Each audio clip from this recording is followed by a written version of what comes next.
Hello students, तो आज हम शुरुआत कर रहे हैं electrostatic unit 4 capacitor and capacitance. तो इस पे आज इंट्रोडक्टरी पार्ट है, इंट्रोडक्शन है, जिसमें हम सीखेंगे पहले electric field intensity inside a conductor is zero. सबसे पहले देखा जाए कोई भी कंडक्टर अगर है, ये देखो जैसे कि मान लेते हैं ये कंडक्टर है, अगर हम इसे इलेक्ट्रिक फील्ड में प्लेस कर देते हैं तो जो नेट इलेक्ट्रिक फील्ड इसके अंदर होगा वो कितना होगा, जीरो होगा। क्योंकि जब भी कंडक्टर को हम इलेक्ट्रिक फील्ड के अंदर रखेंगे तो ये जो नेगेटिव चार्जेस है यानी कि फ्री इलेक्ट्रॉन्स, इधर नेगेटिव चार्जेस दिख रहे हैं, तो नेगेटिव चार्जेस का मतलब ये जो फ्री इलेक्ट्रॉन्स होते हैं इन पर लगता है फोर्स, और उन पे नेगेटिव चार्जेस पे लगने वाला जो फोर्स होता है equal to minus Q into E, क्योंकि में नेगेटिव चार्ज होता है तो माइनस क्यू इंटू ई। अब चूंकि यहाँ पे इलेक्ट्रॉन्स है तो उस पर चार्ज कितना होगा, ई, तो माइनस ई इंटू ई। इस तरह से इलेक्ट्रॉन्स पर लगने वाला फोर्स होगा फील्ड की डायरेक्शन, फील्ड की डायरेक्शन इधर है तो इस पर लगने वाला फोर्स इधर होगा। तो इस तरह से ये अपने कोर को छोड़कर, ये जो पॉजिटिव कोर है इसको छोड़कर के इलेक्ट्रॉन्स इधर मूव कर जाते हैं, यानी इस तरफ इलेक्ट्रॉन्स यानी कि सारे नेगेटिव चार्ज इधर एक्यूमुलेट हो जाते हैं और सारे पॉजिटिव चार्ज फिर इस तरफ रह जाते हैं। इस तरह से एक तरफ एक सरफेस जो कंडक्टर का है वो पॉजिटिवली चार्ज हो जाता है, दूसरा सरफेस क्या हो जाता है, नेगेटिवली चार्ज हो जाता है। और इस तरह से इसके अंदर जो नेट इलेक्ट्रिक फील्ड है, कंडक्टर के अंदर जो नेट इलेक्ट्रिक फील्ड होती है वो जीरो रहती है। यानी कि जब भी किसी कंडक्टर को हम इलेक्ट्रिक फील्ड में रखते हैं तो उस पर जो उसके अंदर जो नेट इलेक्ट्रिक फील्ड होता है वो जीरो होता है। अब देखो इसका एक बहुत अच्छा फ़ायदा ये होता है कि अगर कोई कंडक्टर है उसके अंदर अगर हम बंद हैं तो वहाँ पर बाहर से एक्सटर्नल इलेक्ट्रिक फील्ड का हमको कोई फ़र्क नहीं पड़ेगा। इसको हम इलेक्ट्रोस्टैटिक शील्डिंग भी कह सकते हैं कि यानी कि the net electric field inside a conductor is zero. तो इस तरह से ये हो जाता है। अब दूसरा जो प्रॉपर्टीज हम है कि वो electric field just outside of the surface of a conductor is always perpendicular to the surface. यानी कि सरफेस जो है, मान लेते हैं कि ये सरफेस है, अब ये सरफेस के हमेशा इलेक्ट्रिक फील्ड क्या होती है, परपेंडिकुलर। कोई भी सरफेस, जैसे फॉर एग्जांपल पेपर का सरफेस है तो इसके क्या होती है, हमेशा परपेंडिकुलर होगी इस तरह से, यानी कुछ एंगल पर नहीं होगी, हमेशा कैसी होगी, परपेंडिकुलर होगी। यानी कोई भी सरफेस होगा तो जो उस सरफेस के इलेक्ट्रिक फील्ड उसके जस्ट आउटसाइड की बात करें तो it will be perpendicular to the surface. वो जो कर्व सरफेस है या प्लेन सरफेस, यहाँ पे जो मेरा दिख रहा है वो प्लेन सरफेस है, बट कर्व सरफेस होगा तो वहाँ पे भी जो टेंजेंट खींचेंगे तो उस टेंजेंट के क्या होगा, उस पर्टिकुलर पॉइंट पे जो टेंजेंट होगा उस टेंजेंट के क्या होगा, परपेंडिकुलर होगा। तो इस तरह से इलेक्ट्रिक फील्ड हमेशा क्या होती है, जस्ट आउटसाइड द कंडक्टर क्या होती है, हमेशा क्या होती है, परपेंडिकुलर होती है। अब क्वेश्चन आता है कि why electric field is perpendicular to the surface. तो इसका आंसर है कि मान लेते हैं कि इलेक्ट्रिक फील्ड जो है वो परपेंडिकुलर नहीं है। तो जैसे कि यहाँ पे मान लेते हैं ये सरफेस हमारा है, इस सरफेस यहाँ पे जो इलेक्ट्रिक फील्ड है वो ई जो है इलेक्ट्रिक फील्ड वो परपेंडिकुलर नहीं है, तो it is making an angle theta with the surface. ये सरफेस की डायरेक्शन है, सरफेस की डायरेक्शन में ही। तो अब इसके दो कंपोनेंट होंगे इस ई के दो, एक ई कास थीटा और दूसरा ई साइन थीटा। ई कास थीटा जो है अलोंग द सरफेस है और ई साइन थीटा जो है परपेंडिकुलर टू द सरफेस, यानी कि हमारे इलेक्ट्रिक फील्ड के दो।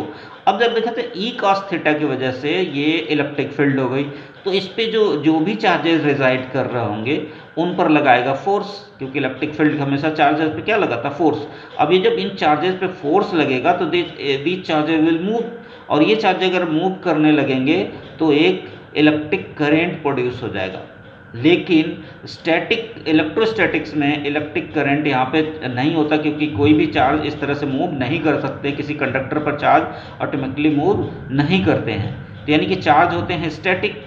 अब इस कंडीशन में यानी कि चार्ज मूव नहीं करेंगे, charge will not accelerate, so no there will be no electric current, यानी यहाँ पे करंट ही नहीं प्रोड्यूस होगा। इसका मतलब जो ई cos theta should be zero, यानी कि ये जो इस पर ऐसा कोई चार्ज न लगे, ये जो फोर्सेज हैं ये जो चार्जेस हैं इन पर कोई फोर्स न लगे, इसके लिए क्या होना चाहिए, ई कॉस थीटा क्या होना चाहिए, जीरो होना चाहिए।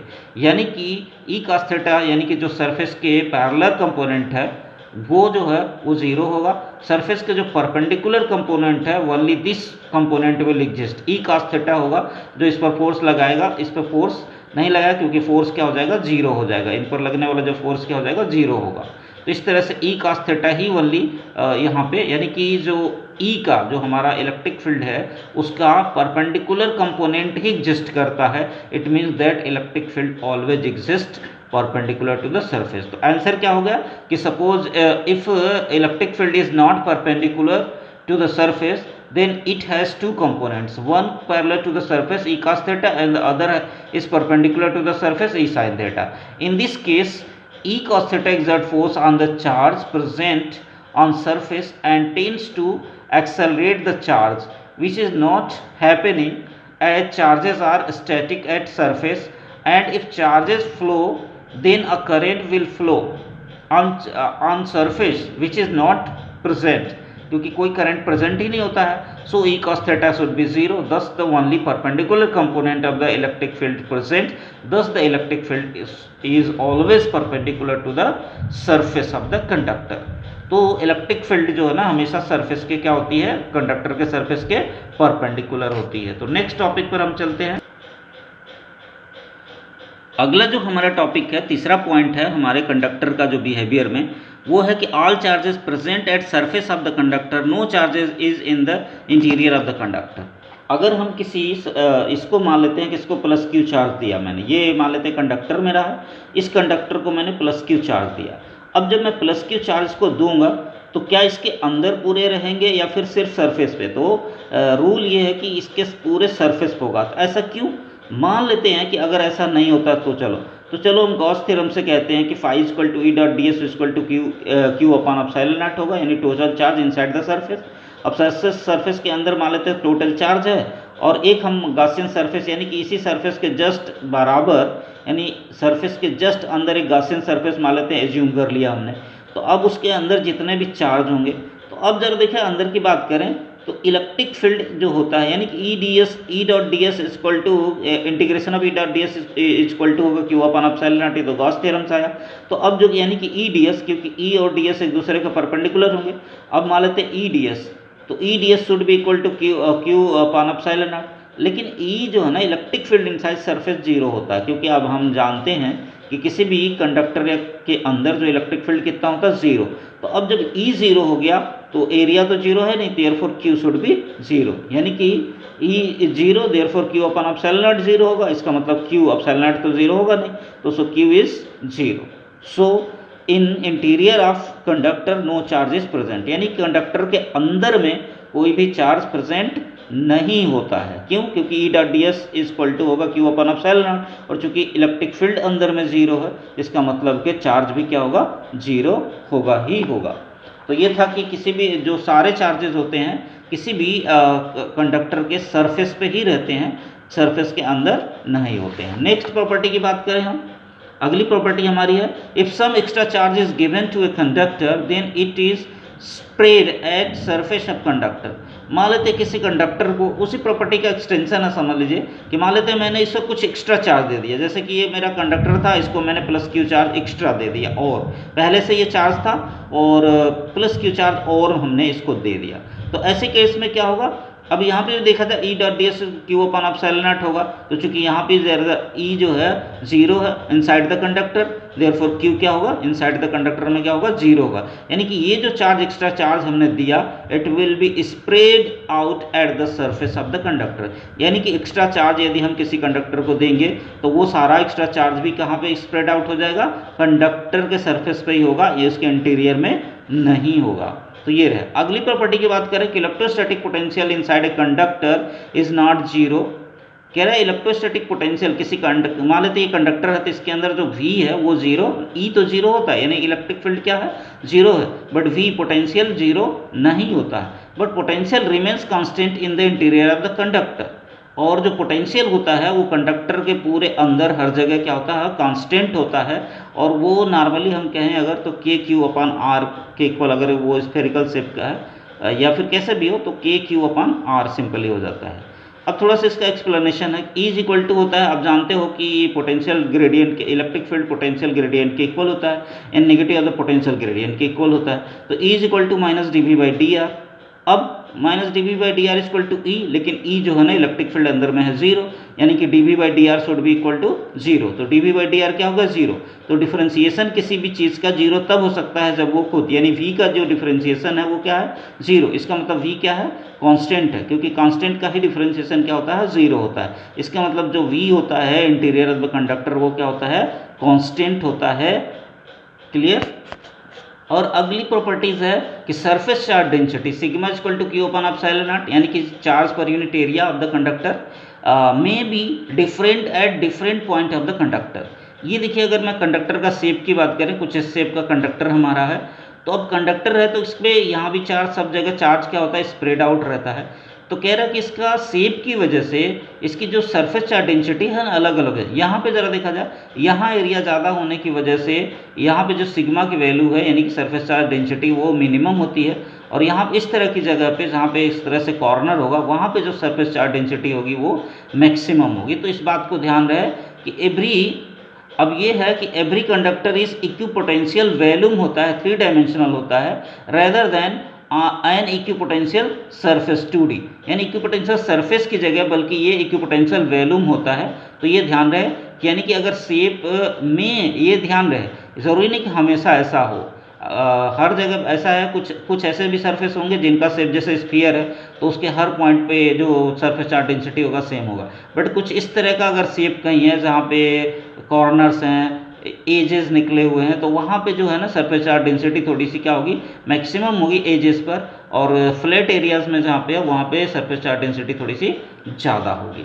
अब अगला जो हमारा टॉपिक है वो है कैपेसिटेंस ऑफ ए कंडक्टर, और इम्पॉर्टेंट है, कैपेसिटर का यहीं से स्टार्ट होता है, तो इसको ध्यान रखना कि अब जरा देखा जाए, since potential due to a conductor is directly proportional to the charge on the conductor, यानी जो पोटेंशियल होता है ना V, वो चार्ज के क्या होता है, डायरेक्टली प्रोपोर्शनल होता है, यानी कि जितना चार्ज उतना ही ज़्यादा पोटेंशियल, अगर चार्ज कम तो पोटेंशियल भी कम होगा, तो उसके कारण पोटेंशियल भी क्या होगा, कम होगा। तो Q डायरेक्टली प्रोपोर्शनल टू होता है V। अब प्रोपोर्शनल को हम हटाएं तो इक्वल करते हैं, कांस्टेंट आएगा हमारा C, तो Q इज इक्वल टू क्या हो जाएगा, CV। अब यहाँ पे C क्या है, where C is a constant, इसे हम कहते हैं क्या, कैपेसिटेंस ऑफ कंडक्टर। तो कैपेसिटेंस है क्या, the charge storing ability of conductor is called capacitance of conductor. तो क्या, ये ध्यान रखो, कैपेसिटेंस क्या होता है, charge storing ability of conductor, यानी कंडक्टर कितना चार्ज स्टोर कर सकता है उसी को हम लोग कहते हैं क्या, कैपेसिटेंस। तो हम नेक्स्ट टॉपिक में कैपेसिटर के बारे में बात करेंगे। ये इंपॉर्टेंट टॉपिक्स हैं जिनको आपको याद कर लेना चाहिए। हेलो स्टूडेंट्स, तो हम लोगों ने देखा कि जो Q इक्वल टू होता है C इंटू V, यानी कि इस तरह से अगर C से यहाँ से देखा, C इक्वल टू क्या हो जाएगा, Q बाई V। अब आगे बात करते हैं, अगर मान लेते हैं कि V 1 वोल्ट हो जाए और V क्या हो जाए, 1 वोल्ट हो जाए, then Q is equal to how much, C, यानी कि C इज इक्वल टू कितना हो जाएगा, Q। तो इस तरह से कैपेसिटेंस की यहाँ से डिफिनेशन हम कह सकते हैं कि this capacitance is defined as the charge required to raise its potential through 1 volt, यानी कि 1 वोल्ट पोटेंशियल बढ़ाने के लिए जितने चार्ज की आवश्यकता होगी वो चार्ज का अमाउंट ही कहलाएगा उस कंडक्टर का कैपेसिटेंस, यानी कि the amount of charge required, क्या, the amount of charge required to raise the potential of conductor by 1 volt is called capacitance of conductor, यानी कि 1 वोल्ट जो है, 1 वोल्ट उसका पोटेंशियल बढ़ाने के लिए, उस कंडक्टर का पोटेंशियल 1 वोल्ट बढ़ाने के लिए कि जितने चार्ज की ज़रूरत होगी उस चार्ज के अमाउंट को ही हम लोग बोलेंगे कितना, उसका कैपेसिटेंस। तो उसकी कैपेसिटेंस हो यानी स्टोरिंग पावर, यानी 1 वोल्ट बढ़ाने के लिए जितना चार्ज उसको देना पड़ेगा वो चार्ज के अमाउंट ही उसका क्या कहलाएगा, कैपेसिटेंस कहलाएगा। तो ये था कैपेसिटेंस की आपकी डिफिनीशन। किसकी डिफिनीशन थी, कैपेसिटेंस की डिफिनीशन हो गई। अब हम बात करेंगे एसआई यूनिट की बात करें तो एसआई यूनिट ऑफ कैपेसिटेंस होता है फैराड होता है, कैपिटल F से डिनोट करते हैं फिगर में फैराड। सिंबल इसका होता है, देखिए इस तरह से रोज होगी, ये दोनों लाइनें जो होती हैं वो इक्वल हाइट की होती हैं, तो कम और ज़्यादा नहीं होता। जैसे सेल में होता है कि एक बड़ा और एक छोटी लाइन होती है, लेकिन यहाँ पे छोटी बड़ी लाइनें नहीं होती हैं। चलिए अब डिफिनीशन ऑफ 1 फैराड, 1 फैराड की डिफिनीशन देख लेते हैं। मान लेते हैं C equal to Q by V होता है, यहाँ से देखें तो C equal to Q by V हमने देखा, तो अगर Q 1 कूलाम हो जाए और V की वैल्यू 1 वोल्ट हो जाए, ऐसे केस में ये भी 1 हो गया, Q भी 1 और V भी 1 हो गया, तो ऐसे केस में C क्या हो जाएगा, 1 वोल्ट हो जाएगा, वो सॉरी 1 फैराड हो जाएगा। इस तरह से 1 फैराड आगे definition, if the 1 coulomb charge raises the potential of a conductor by 1 volt, then its capacitance is 1 farad, यानी कि 1 कूलाम चार्ज यदि 1 वोल्ट पोटेंशियल को बढ़ा देता है किसी कंडक्टर का, तो इसका मतलब उस कंडक्टर का जो कैपेसिटेंस है वो कितना है, 1 फैराड है। यानी कि 1 फैराड वो चार्ज का वो अमाउंट है जो कंडक्टर के 1 वोल्ट को क्या करे। मान लेते हैं कि कंडक्टर है, अगर 1 कूलाम चार्ज हमने दिया और उसका 1 वोल्ट जो है, 1 कूलाम चार्ज हमने दिया और 1 वोल्ट उसका पोटेंशियल इंक्रीज कर जाए, तो ऐसे केस में उस कंडक्टर का कैपेसिटेंस कितना होगा, 1 फैराड होगा। क्लियर है? यानी कि 1 farad is the 1 farad will be the capacitance of a conductor when if 1 coulomb charge is the potential of the conductor by 1 volt। अब जरा देखें, 1 फैराड जो है ना एक बिगर क्वांटिटी है, बिग यूनिट है, इसलिए हम स्मॉलर यूनिट्स का इस्तेमाल करते हैं। तो क्या क्या स्मॉलर यूनिट्स, मिली फैराड है, small F capital F, small M capital F से लिखते हैं और ये 10⁻³ फैराड के इक्वल होता है। फिर माइक्रो फैराड हो गया, माइक्रो फैराड म्यू एफ से लिखते हैं और 10⁻6 फैराड हो जाएगा। Nano farad small N capital F लेंगे, ये 10⁻9 फैराड। और उसी तरह से pico farad 1 small P capital F होता है पीको फैराड, और it is equal to 10⁻12 farad के इक्वल होता है। तो ये रहा, दीज आर द यूनिट्स। तो कैपेसिटेंस का यूनिट क्या हो गया, फैराड हो गया। और हमने milli farad, micro farad, nano farad, pico farad, इनके बारे में भी देखा। अब हम अगला जो हमारा टॉपिक है, capacitance of A isolated spherical conductor. कह रहा आइसोलेटेड स्फेरिकल कंडक्टर है, इसका कैपेसिटेंस कितना होगा। तो ये देख लो, ये हमारा स्फीयर है, मान लेते हैं आइसोलेटेड जो कंडक्टर है स्फेरिकल है, यानी capacitance of an isolated spherical conductor. Isolated मतलब अकेला है ये, तो अकेला आइसोलेटेड है और ये स्फेरिकल स्फीयर टाइप का है। मान लेते हैं इसका रेडियस आर है। अब हमने प्लस क्यू चार्ज इसको दिया है। अब चलिए, suppose charge plus Q is given to the sphere which is assumed to be concentrated at the centre. मान लेते हैं हमने क्यू चार्ज दिया और हम ऐसा, चूंकि ये चार्ज इस तरह से बिहेव करता है जैसे कि सारा का सारा चार्ज सेंटर पे हो। यहाँ पर आपको आ रहा होगा सर कहते हैं कि कंडक्टर के अंदर में चार्ज रहता है, नहीं तो सेंटर पे। ऐसा एज्यूम, ऐसा लगता है कि सेंटर पे है, वैसे तो वो सरफेस पे स्प्रेड आउट रहता है सारा का सारा चार्ज। तो ये ध्यान रहे कि ऐसा लगता है, it is assumed to be concentrated at the centre. ऐसा लगता है कि सेंटर पर कंसंट्रेट है, सेंटर पे होता नहीं है, बस एज्यूम किया गया कि ऐसा लगता है कि एज्यूम किया गया कि ये सेंटर पे है। चलिए, potential at any point of the surface of the conductor. अब ये एक स्फेरिकल कंडक्टर है, तो आप जानते हो कितना होता है पोटेंशियल, KQ/R होता है, जहाँ K की वैल्यू क्या है, 1/4πε0 होती है। अब कैपेसिटेंस क्या होता है, कैपेसिटेंस CQ/V होता है। तो यहाँ से V की वैल्यू उठाइए, तो V की वैल्यू क्या हो जाएगा, KQ/R। तो Q से Q कैंसिल आउट हो गया, तो क्या हो जाएगा, R/K। अब K की वैल्यू होता है 1/4πε0, इसकी वैल्यू को पुट करेंगे तो ये हो जाएगा C इक्वल टू कितना आ जाएगा, क्योंकि 1/4πε0 ऊपर चला जाएगा तो 4πε0R। तो C इक्वल टू कितना हो जाएगा, 4πε0R। C इक्वल टू हो गया 4πε0R। तो ये हो गया capacitance of a spherical conductor. अगर कोई स्फेरिकल कंडक्टर है तो उसका कैपेसिटेंस कितना हो जाएगा, 4πε0 इंटू R। अब यहाँ से अगर देखा जाए 4πε0 ये सारे कांस्टेंट है, so C directly proportional to क्या है, R।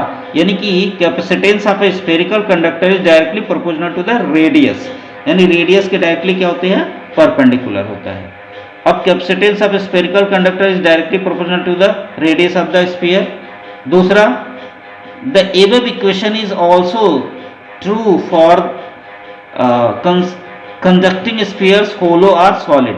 अच्छा, अब ये जो हमने C इक्वल टू 4πε0R है, ये चाहे होलो हो तो भी हम ये फार्मूला यूज कर सकते हैं, और अगर सॉलिड है तो भी। तो ये दोनों ही केस के लिए ये है, तो कंफ्यूज नहीं होना है। होलो हो तो भी C इक्वल टू कितना होगा, 4πε0R होगा, और अगर सॉलिड है तो भी, दोनों ही केस में है।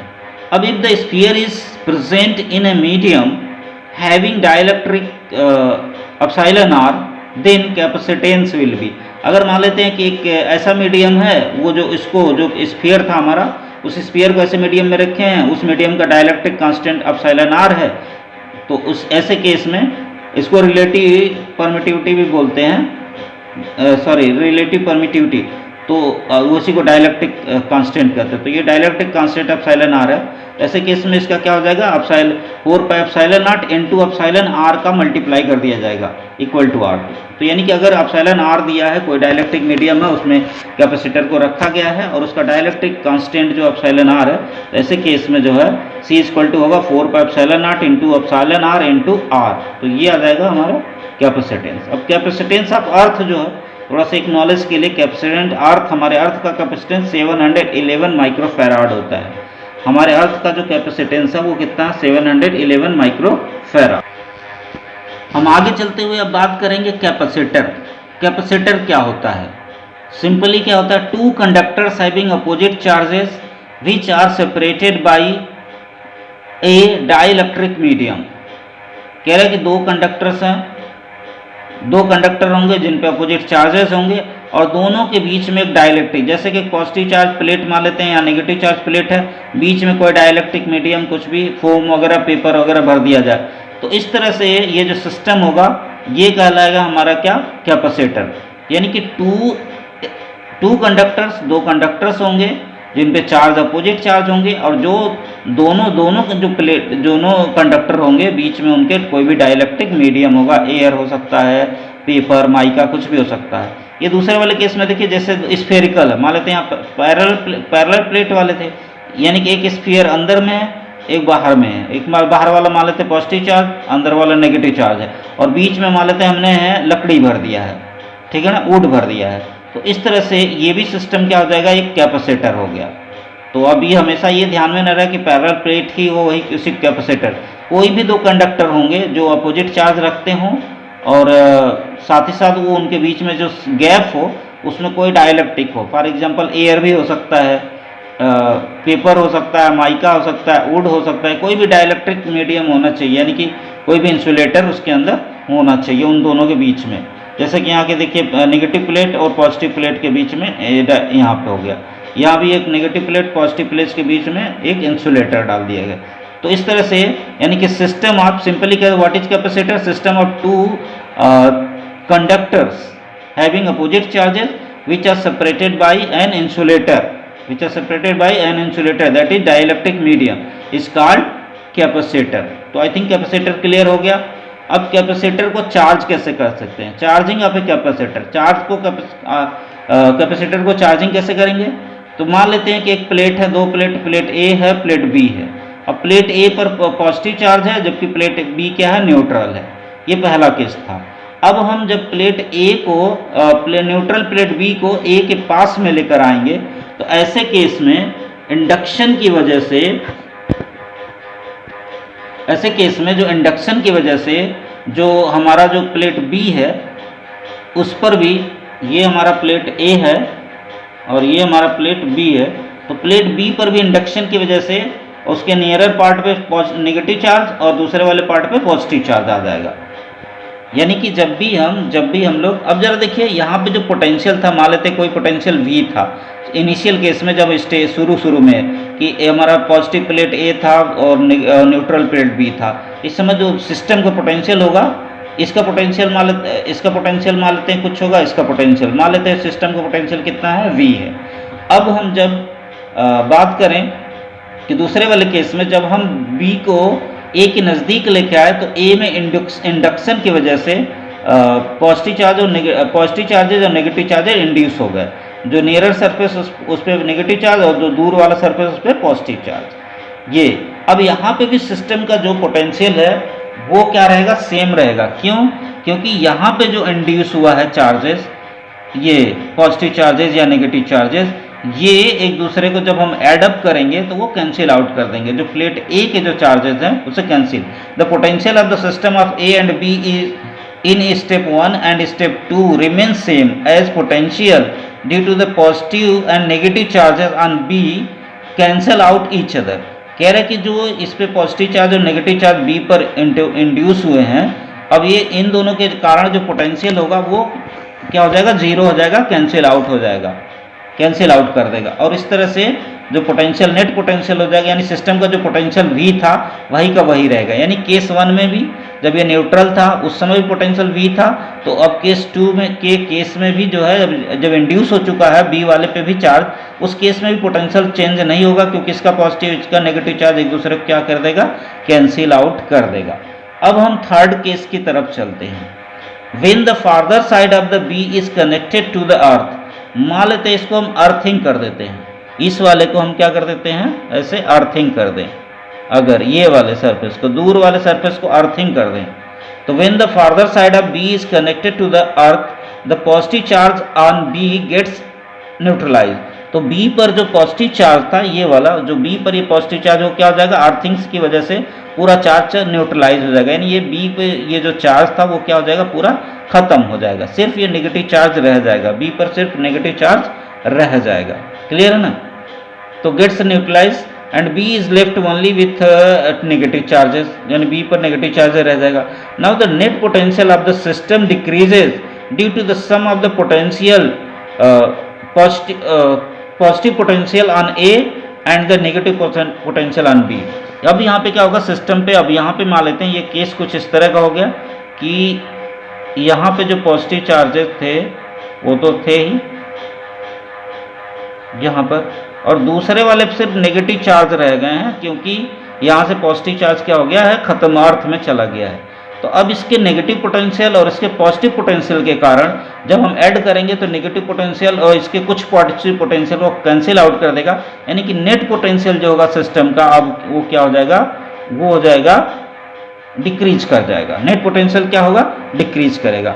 अब नेट पोटेंशियल डिक्रीज करेगा तो पोटेंशियल को सेम अमाउंट में रखने के लिए हमें इस प्लेट A को कुछ चार्ज देना पड़ेगा, ताकि पोटेंशियल फिर से क्या हो जाए, इंक्रीज हो जाए। इस तरह से जब हम इसको चार्ज देंगे तो क्या होगा, यानी कि to increase the potential up to the value as it was in the case 2, some extra amount of charge should be given to A, thus the capacity of storing charge on A is increased। इस तरह से A पर इस charge की storing capacity क्या हो गई, increase हो गई थी। तो ये था आपको चार्जिंग का मेथड, और इस तरह से ये सिस्टम हमारा कैपेसिटर था। अब हम कैपेसिटर क्या था, system of two conductors having opposite charges which are separated by a insulating material, या फिर कह लीजिए इंसुलेटर या dielectric medium.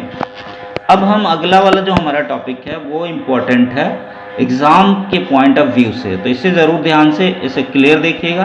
Capacitance of a parallel plate capacitor. अब देखिए एक पैरेलल प्लेट है, पॉजिटिव प्लेट है, और दूसरा ये नेगेटिव प्लेट है। इन दोनों के बीच में मान लेते हैं कोई एयर है, कोई डाइलेक्ट्रिक मीडियम है, फॉर एग्जांपल हम कह लेते हैं एयर ये इंसुलेटर है। तो अब इस पर हम बात करेंगे कि इसके कैपेसिटेंस को कैसे कैलकुलेट करेंगे और क्या फार्मूला होगा, तो उस पर हम बात करेंगे।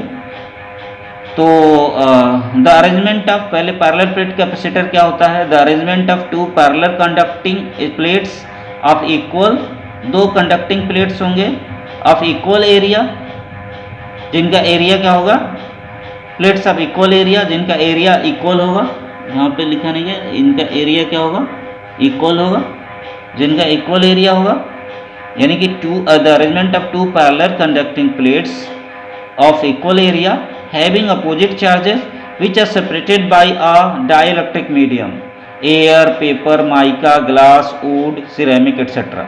यानी कि दो पैरेलल कंडक्टिंग प्लेट्स होंगे जिनका एरिया सेम होना चाहिए और उन पे अपोजिट चार्जेस हों, और जिनके बीच में कोई डाइलेक्ट्रिक मीडियम हो, यानी कि एयर हो, पेपर हो सकता, माइका हो सकता है, जैसे कि यहाँ फिगर में, यानी कि दो पैरेलल प्लेट हैं, दोनों का एरिया क्या सेम है, इसका भी एरिया ए है, इसका भी एरिया ए है, दोनों को अपोजिट चार्जेस हैं, दोनों के बीच में कुछ डाइलेक्ट्रिक मीडियम है, फॉर एग्जांपल यहाँ एयर मान लेते हैं, तो इसको हम बोलते हैं parallel plate capacitor.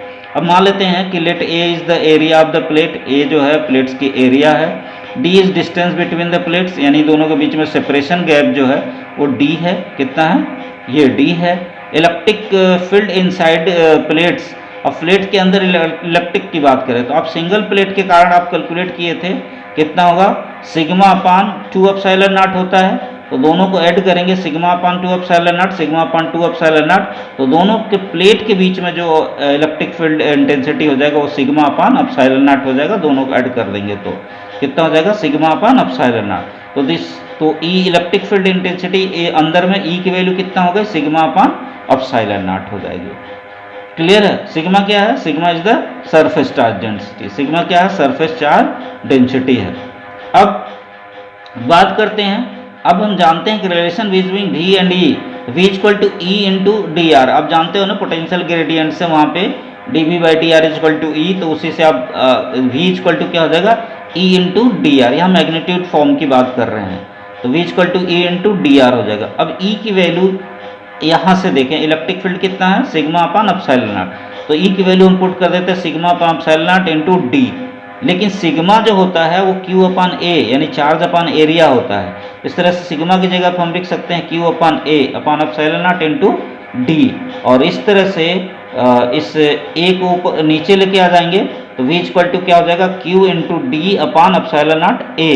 But capacitance की बात करें तो कैपेसिटेंस सी इक्वल टू होता है क्यू अपान वी, तो वी की वैल्यू यहाँ से उठाया और पुट कर दिया Q into D upon epsilon naught A, Q से क्यू कैंसिल आउट हो गया, तो epsilon naught A upon D बचा। इस तरह से C equal to epsilon naught A upon D. This is the capacitance of a parallel plate capacitor. अगर parallel plate capacitor के कैपेसिटेंस की बात करें तो सी इक्वल टू होता है C equal to epsilon naught A upon D, जहाँ A इसका एरिया है और डी दोनों प्लेट के बीच की डिस्टेंस है, सेपरेशन गैप है। तो अब जरा देखा जाए, if the space between plates is filled with the dielectric medium having dielectric constant epsilon r, मान लेते हैं कि अगर दोनों प्लेट के बीच में कोई डायलैक्ट्रिक कांस्टेंट रख दिया तो यहाँ epsilon naught into epsilon R हो जाता है। बस ये formula C equal to epsilon naught into epsilon R A upon D हो जाएगा। तो ये ध्यान रहे, epsilon naught into epsilon R का क्या करेंगे, मल्टीप्लाई कर देते हैं, तो ये हो जाता है हमारा। अब जरा देखें कैपेसिटेंस क्या होगा, capacitance is directly proportional to area है, और कैपेसिटेंस जो है इनवर्सली प्रोपोर्शनल टू है डिस्टेंस बिटवीन द प्लेट्स।